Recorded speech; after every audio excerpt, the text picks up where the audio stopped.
Drama series सुकून की next episode ऐना के लिए बहुत ही भयानक साबित होगी, क्योंकि ऐना मिलने गई हुई थी अपने आशिक रजा से और रजा ने जो ऐना के साथ धोखा किया उसका ऐना ने कभी सोचा तक नहीं था। रजा कितना धोखेबाज निकला और वहाँ पर हमदान भी ये सब कुछ जानने के बावजूद भी खामोशी से सुन रहा होता है। ऐना के साथ बहुत गलत हुआ तो उसी वक्त ऐना को रजा धमकी देता है कि जाती हो वरना मैं धक्के देकर बाहर निकालूं। रजा ने अपनी माँ बाप की वजह से ये सब कुछ किया है। ये वही रजा है जिसने ऐना को मजबूर किया कि तुम ओस्मान के साथ खुश नहीं रह सकती। इसी की बातों में आकर इसने ऐसा कदम उठाया। उसने क्या कुछ नहीं किया और रजा ने अपनी इज्जत बचाने की खातिर ऐना की इज्जत मिट्टी में मिला दी और फिर ऐना वहाँ से चली जाएगी। लेकिन ऐना को अपने घर पहुँचने में हमदान उसकी मदद जरूर करेगा और उसे घर पहुँचा देगा, लेकिन ऐना आने में देर कर देगी। तब तक चौधरी साहब और उनके दामाद और सास भी ऐना के घर पहुँच चुके होंगे। तो अब ऐना के घर पहुँचने से पहले चौधरी बहुत गुस्से में आ गए हैं। वो ये सब कुछ ऐना की छोटी बहन से पूछेगा कि आखिर कहाँ है ऐना, किधर गई है। वो अब बेचारी खामोशी से सुनेगी क्योंकि वो अपनी बहन की हकीकत को नहीं बताना चाहती। इसलिए इनके बाप इस पर एक जोरदार थप्पड़ भी लगा देता है। तो इसके बाद होगा ये कि ऐना जैसे ही घर पर पहुंचेगी तो उसके सामने सारे घर वाले खड़े होंगे ऐना का इस्तकबाल करने के लिए। और फिर ऐना का चौधरी साहब ऐसा इस्तकबाल करेंगे कि उसे तोहफे में एक थप्पड़ भी लगा देंगे। और चौधरी की बहन ऐना की माँ को अकल सिखाते हुए कहेगी कि जब बेटियां बड़ी हो जाती है तो माओ की तो नींद ही उड़ जाती है। एक तुम हो जो इतनी लापरवाह हो, तुम कैसी माँ हो जो अपनी बेटियों को इस तरह से बाहर जाते हुए नहीं रोकती। अब इनको क्या पता कि ये सब कुछ इसने अपनी माँ की वजह से किया है और अब ऐना और इसकी माँ को बहुत भारी रकम चुकानी होगी और इसी के साथ हमदान भी नहीं बचने वाला। लेकिन इधर तो दामाद जी ने भी अपने मौके का फायदा उठाते हुए कहता है मुझसे नफरत करने के चक्कर में मम्मानी जान अपनी बेटी को दाग डाल के बैठ गई। तो बात सही है कि यहाँ पर सब मौके का फायदा उठाते हुए उसी वक्त ऐना और उसकी बहन को अपने घर से धक्के देकर बाहर निकाल देंगे। अब ऐना बेचारी तो कहीं की न रही। उसे एक तरफ तो रजा ने धोखा दिया तो दूसरी तरफ उसके बाप ने ऐसा जो सलूक किया है। अब ये सब कुछ कैसे बर्दाश्त करेगी। अब ऐना परेशानी में ये सोचती है कि आखिर मैंने गलत कदम तो उठा लिया, लेकिन मैं जिस मकसद के लिए गई थी वो भी मेरा पूरा ना हुआ। आखिर रजा ने ऐसा क्यों किया मेरे साथ। तो अब जैसे ही ऐना का फादर बाहर आएगा तो उसे गेट पर हमदान खड़ा हुआ नजर आएगा और चौधरी को लगेगा कि यही वो लड़का है जिसके साथ ऐना गई हुई थी। और फिर इस गलत फहमी की वजह से हमदान भी बुरी तरह फंसने वाला है। तो अब रजा की बहन को ये डर है कि रजा की गई अमाल की कहीं मुझे सजा न मिले और ये उसका वहम है, एक दिन उसे फेस करना ही पड़ेगा क्योंकि उसके साथ भी वही होगा जो ऐना के साथ हुआ है। और एक लेटेस्ट एपिसोड का बड़ा मजे का सीन था कि जहाँ पर ऐना जिसने कभी रजा का घर तक नहीं देखा था वो किसी पर्ची पर लिखी हुई एड्रेस से जा रही होती है, लेकिन ऐना बस में बैठकर ये सोच रही होती है कि मेरा रजा इस तरह से इस्तकबाल करेगा और मैं उस तरह से उसका हाथ पकड़ूंगी। मतलब यहाँ पर ऐना ने पहले से ही घर को ख्वाब में देख लिया था जिसको कुछ अता पता ही नहीं था इस घर का।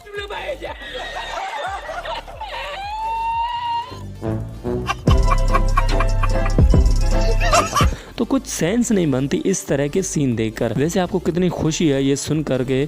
बहुत ही जल्द हमदान की स्टोरी शुरू होने वाली है, लेकिन आप में से कोई ये नहीं जानता कि हमदान की स्टोरी आखिर किस लड़की के साथ है। अगर ये वीडियो देखना चाहते हैं तो फिर कमेंट करके जरूर बताइएगा। और वैसे आपको देखकर क्या लगता है कि अब ऐना अपने बाबा उन सबको अपना बना पाएगी या नहीं। और हाँ, ऐसे ही मजीद वीडियोस देखने के लिए इस चैनल को बेल आइकन के साथ सब्सक्राइब जरूर कर दीजिएगा ताकि आप जान सकें कि आगे की कहानी में क्या नया होने जा रहा है। और हाँ, वीडियो अच्छी लगी तो फिर लाइक भी कर दीजिएगा।